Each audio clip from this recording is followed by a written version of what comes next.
बिस्मिल्लाहिर्रहमानिर्रहीम, अस्सलाम वालेकुम। अच्छा जी, ये जो था ना हमारे पास ऑक्सीडेटिव डीअमाइनेशन, इसमें एक चीज़ याद रखिएगा कि जिस तरह हमने एलानिन से पायरोवेट बनाया था, ठीक है, क्या किया था, अमाइनो ग्रुप इसको दिया था, ठीक है, और ये क्या बन गया, ग्लूटामेट की हमारे पास सिंथेसिस बन गई और ये हमारे पास एनर्जी बनाता है पायरोवेट आगे जो है ना जाके। अच्छा, अब इससे क्या होगा, जो डीअमाइनेशन हमने पढ़नी है उसमें क्या होगा कि ग्लूटामेट सबसे पहले अपना अमाइनो ग्रुप निकालेगा, ठीक है, क्या करेगा, अमाइनो ग्रुप निकालेगा और किस में कन्वर्ट हो जाएगा, अल्फा कीटो ग्लूटारेट में कन्वर्ट हो जाएगा। तो इसके लिए ना हमारे पास दो चीज़ों की ज़रूरत होती है। वो किस चीज़ की ज़रूरत होती है कि इस प्रोसेस को, एक तो हम कह रहे हैं ऑक्सीडेटिव डीअमाइनेशन, और एक और बात साथ आपको मैं बताता चलूँ कि ये रिवर्सिबल प्रोसेस है, ठीक है, ये क्या है, रिवर्सिबल प्रोसेस है। सबसे पहले हमें एक और चीज़ क्या चाहिए होगी, NAD। NAD हाइड्रोजन लेने के बाद किस में चेंज हो जाएगा, NADH। NADH, और ये किस एंजाइम के थ्रू करता है, ग्लूटामेट डिहाइड्रोजिनेज।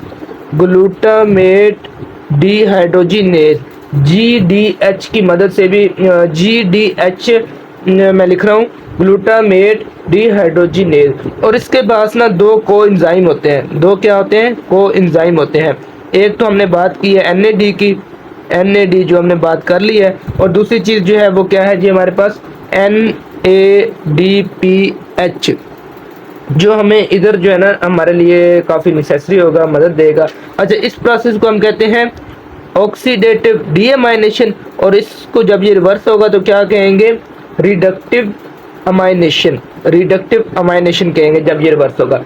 इसमें क्या होगा, इसके उल्ट होगा। हमने अमोनिया ग्रुप इससे निकाला था और इसमें क्या करेंगे, हम इसको ऐड करेंगे, और उसके बाद जो हमने ये चीज़ पढ़ी थी कि NAD ने हाइड्रोजन लिया और किस में चेंज हो गया, NADH में। इसमें थोड़ा उल्ट है, इसमें क्या था, हाइड्रोजन ली थी और इसमें क्या करेगा, हाइड्रोजन देगा, यानी कि NADPH हाइड्रोजन अपना छोड़ देगा, और हाइड्रोजन छोड़ने के बाद पीछे जो बचता है वो क्या बच जाता है, NADP। NADP रह जाएगा NADPH से, क्योंकि हाइड्रोजन इसने दे दिया। ये उसके उल्ट प्रोसेस है। अच्छा, उसके बाद ना हमने रिएक्शन की डायरेक्शन किस तरह से देखनी है कि ये रिएक्शन कब जो है ना किस तरफ जाएगा, और डिपेंड किस पे करेगा, रिएक्शन डायरेक्शन।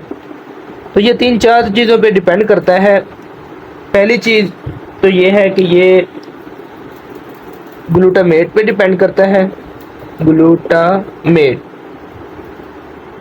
दूसरी इसकी जो डायरेक्शन डिपेंड करती है वो है alpha keto glutarate. Alpha keto glutarate. तीसरी चीज़ हमारे पास अमोनिया है, और चौथी चीज़ यही जो हमने कोएंजाइम इसके पढ़े हैं, NADPH और NAD, ठीक है, ये इन पे डिपेंड करता है। अच्छा, उसके बाद अब हमने जो पढ़ना है वो है जी, उसको हम कहते हैं GDH। अच्छा, अब ना ये जो हमारे पास एंजाइम था GDH, इसकी हमने एलोस्टेरिक रेगुलेशन पढ़नी है। क्या पढ़नी है, एलोस्टेरिक रेगुलेशन। इसमें हमारे पास दो चीज़ें होती हैं, एक चीज़ होती है हमारे पास GTP और एक चीज़ होती है हमारे पास ADP, ठीक है। अब ये जो GTP है ना, इसमें क्या है कि अगर हमारे पास GTP की वैल्यू क्या है, ज़्यादा है, यानी कि इसका मतलब ये हुआ एनर्जी क्या है हमारे पास, एनर्जी क्या है हमारे पास, हाई है, यानी कि एनर्जी रिच है, ठीक है। जब एनर्जी हमारे पास ज़्यादा है तो हमें क्या चीज़ की ज़रूरत नहीं है, हमें अमाइनो एसिड की डिग्रेडेशन की ज़रूरत नहीं है, यानी कि हमें पायरोवेट बनाने की ज़रूरत नहीं है, क्योंकि पायरोवेट हमें एनर्जी देता है। तो हमें अमाइनो एसिड को तोड़ने की ज़रूरत नहीं है, अमोनिया ग्रुप रिमूव करने की ज़रूरत नहीं है, ठीक है। तो हम सिंपली कह सकते हैं कि अमाइनो एसिड की डिग्रेडेशन की हमें ज़रूरत नहीं है, यानी कि GTP है, GTP का मतलब ये है कि हाई एनर्जी हमारे पास। और उसके बाद है हमारे पास ADP। ADP अगर हमारे पास होगा हाई, तो इसका मतलब क्या है कि एनर्जी हमारे पास कम है। ये ट्राईफॉस्फेट है, ये डाईफॉस्फेट है। इसका मतलब क्या है, ट्राई ज़्यादा होता है ना, तो एनर्जी ट्राई में ज़्यादा है और डाई में क्या है हमारे पास कम है। ठीक है, इसमें एनर्जी कम है, तो इसका मतलब क्या है कि हमें अमाइनो एसिड की डिग्रेडेशन जो हमने इधर नहीं थी करवानी, इधर हमने अमाइनो एसिड की डिग्रेडेशन करवानी है खुद, हमें डिग्रेडेशन की ज़रूरत है क्योंकि एनर्जी कम है तो हमने एनर्जी और बनानी है, तो डिग्रेडेशन की ज़रूरत है। अच्छा, डिग्रेडेशन किस तरह से होगी, वो वही चीज़ है कि जो हमारे जब हमारे पास GDH रेगुलेट होगा, ठीक है, जो हम पढ़ रहे हैं कि GDH रेगुलेट होगा, ये एक्टिव होगा तो इसकी डिग्रेडेशन होगी ना, तो ये थे इसके GDH के रेगुलेटर। उसके बाद एक चीज़ हमारे पास और है कि डी अमाइनो एसिड, ये क्या होता है, डी अमाइनो एसिड और एल अमाइनो एसिड। ये जो हमारे पास डी अमाइनो एसिड है ना, ये क्या करता है, डायरेक्ट प्रोटीन की सिंथेसिस नहीं करता, यानी कि ये प्रोटीन की सिंथेसिस नहीं करता, तो इसने किस में चेंज हो जाना है, अल्फा कीटो एसिड्स में चेंज हो जाना है, इसने चेंज हो जाना है अल्फा कीटो एसिड्स में। और उसके अलावा इसने अमाइनो एसिड में भी चेंज हो सकता है, और उसके अलावा ये हमारे पास क्या हो सकता है, यूरिया में भी चेंज हो सकता है। तो ये किसकी मदद से होगा, ये होगा हमारे पास जो एंजाइम यूज होता है वो होता है FAD डिपेंडेंट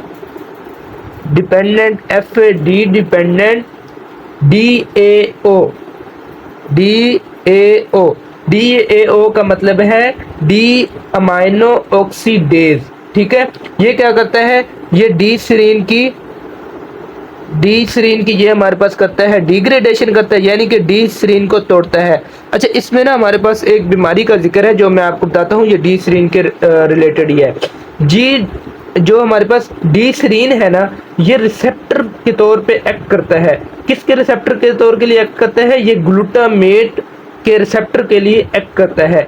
यानी कि अगर हमारे पास जो है ग्लूटामेट वो रिसेप्टर नहीं होगा, यानी उसका रिसेप्टर क्या है, डी सीरीन है, तो ग्लूटामेट का अगर रिसेप्टर नहीं होगा, यानी कि ग्लूटामेट हमारे पास अटैच नहीं करवा सकेगा किसी भी अमाइनो एसिड को, तो जब ये अटैच नहीं करा सकेगा तो ये हम फिर नर्वस डिसऑर्डर की तरफ जा सकते हैं, जिसको हम नाम देते हैं सिजियोफ्रेनिया।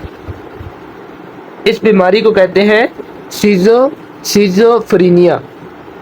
अच्छा, जो एल अमाइनो एसिड है ना, ये तो था डी अमाइनो एसिड। जो हमारे पास होता है एल अमाइनो एसिड, वो हमारे पास किस चीज़ में मौजूद होता है, वो मौजूद होता है स्नेक बोम में। ठीक है, और स्नेक विनोम में होता है, स्नेक विनोम, ये हमारे पास स्नेक विनोम में पाया जाता है। तो ये था हमारे पास इसकी हमने पहले पढ़ी GDH की एलोस्टेरिक रेगुलेशन, और उसके बाद डी और एल हमने पढ़ा। अब मैं आपको ना एक और चीज़ बुक से पढ़ाता हूँ कि ये जो हमारे पास ग्लूटामेट से हमारे पास ये जो है यूरिया कैसे बनता है और NH3 की रिमूवल कैसे होती है। तो सबसे पहले एक चीज़ देखना कि हमारे पास जो ग्लूटामेट है उसने क्या किया, अमोनिया ग्रुप लिया, किसकी मदद से, ग्लूटामाइन सिंथेटेज की मदद से। ग्लूटामाइन सिंथेटेज की मदद से क्या बन गया हमारे पास, ग्लूटामाइन। ग्लूटामाइन का मतलब है कि ग्लूटामेट के अंदर एक क्या ऐड हो रहा है, अमोनिया ग्रुप। ठीक है, अच्छा, इससे फिर ADP रिलीज हो जाएगी, वो तो खैर सेपरेट बात है। अच्छा, ये जो प्रोसेस है ना, ये हो रहा है हमारे पास मसल्स में, ये मसल्स में हो रहा है। अच्छा, ग्लूटामाइन से हम ये ग्लूटामाइन जो है ये ब्लड वेसल्स की मदद से किस में चला जाता है, लिवर में चला जाता है मसल से। जब ये मसल से ग्लूटामाइन लिवर में जाएगा तो फिर ग्लूटामिनेज का मतलब ये है कि वो फिर ग्लूटामेट बनेगा, और जो अमोनिया ग्रुप इसमें ऐड हुआ था वो NH3 की शक्ल में क्या हो जाएगा, निकल जाएगा बाहर और यूरिया में चला जाएगा। अच्छा, अब जो ग्लूटामेट है ना, इस पे क्या हो गया हमारे पास, ऑक्सीडेटिव डीएमाइनेशन, और ये ग्लूटामेट किस में चेंज हो जाएगा, अल्फा कीटो ग्लूटारेट में। और अल्फा कीटो ग्लूटारेट में जब ये चेंज होगा तो ये एक और अमोनिया ग्रुप निकालेगा, यानी NH3 एक और निकाल लेगा और ये उधर चला जाएगा। ठीक है, यूरिया में चला जाएगा। उसके बाद हम, ये तो था हमारा एक साइकिल। तो दूसरा साइकिल क्या है हमारे पास कि अगर मसल्स में अमाइनो एसिड, एक तो था कि ये डायरेक्ट अमोनिया में चेंज हो जाते हैं, और दूसरा है कि जब ये ब्रांच चेंज यानी सक्सिनाइल कोयल में सक्सिनाइल कोयल ये क्या हो, ये अमाइनो एसिड ब्रांच चेन में क्या होता है, सक्सिनाइल कोए में जाता है। सक्सिनाइल कोए क्या करता है जी, पायरोवेट में चला जाता है, और ये पायरोवेट क्या करता है, ये जो अमोनिया ग्रुप इधर से आया है ना, इसके साथ ये अल्फा कीटो ग्लूटारेट के साथ मिलकर ग्लूटामेट डिहाइड्रोजिनेज की मदद से ग्लूटामेट बनाता है। यानी इसके अंदर ग्लूटामेट का मतलब है कि इसके अंदर एक अमोनिया ग्रुप हमने ऐड किया, ग्लूटामेट बन गया। अब फिर ग्लूटामेट से वो ऑक्सीडेटिव डीएमाइनेशन हुई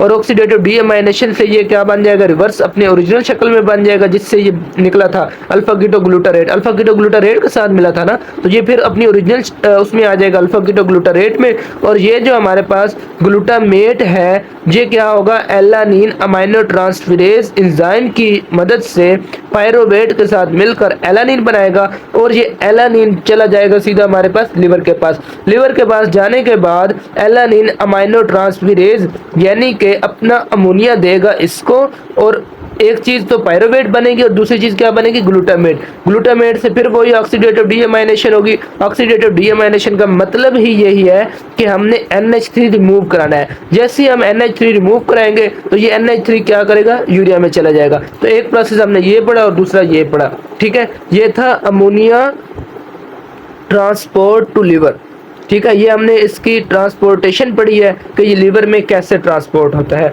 बाकी मैंने आपको ये सारा ऑक्सीडेटिव डीएमाइनेशन ये मैंने आपको व्हाइट बोर्ड में पढ़ाया है। और उसके बाद जो हमारे पास मोस्ट इंपॉर्टेंट है वो है यूरिया साइकिल। तो यूरिया साइकिल इंशाल्लाह नेक्स्ट हम पढ़ेंगे, बहुत ही मजे का है। निमोनिक्स से मैं आपको याद कराऊंगा और बहुत ही ईजी वे में मैं आपको पढ़ाऊंगा। और उसके बाद ये हमारा चैप्टर 2 दिन में ख़त्म हो जाएगा। तो ये था हमारे पास आज का टॉपिक। तो उम्मीद है कि आप लोगों को समझ आ गई होगी। अल्लाह हाफिज़। यूट्यूब चैनल को मेरे सब्सक्राइब कीजिएगा और लाइक भी कीजिएगा।